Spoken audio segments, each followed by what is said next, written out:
के एमपीए बिलाल यासीन पर कातिलाना हमला। पुलिस का कहना है कि निकाबपोश अफराद ने लीगी रहनुमा पर हमला किया।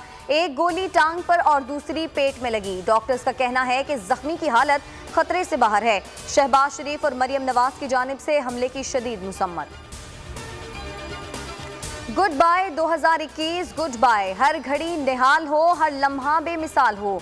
खुदा करे पाकिस्तान बहुत खुशहाल हो। साल का आखिरी सूरज अपनी तल्ख और शीरी यादें लिए गुरूब हो गया।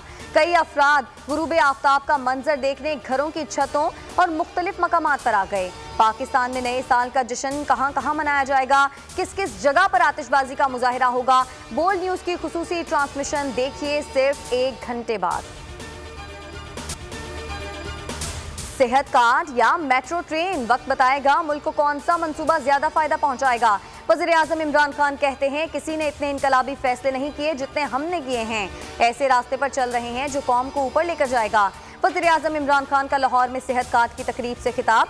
कहा, सेहत कार्ड जैसे इनकलाबी फैसले हर कोई नहीं कर सकता। आटा, दाल और घी पर सब्सिडी दे रहे हैं।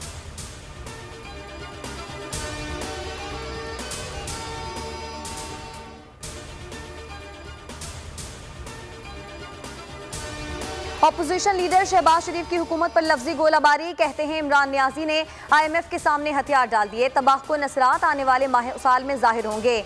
मिनी बजट ने मौशी गाड़ी का इंजन सीज कर दिया। ये करप्ट कंपनी अब दिवालियापन के मरहले में दाखिल हो चुकी है। मिफ्ता इस्माइल बोले, हुकूमत ने मुल्क को IMF के हवाले कर दिया। ये आलमी इदारे से मिलकर अवाम से लड़ रहे हैं।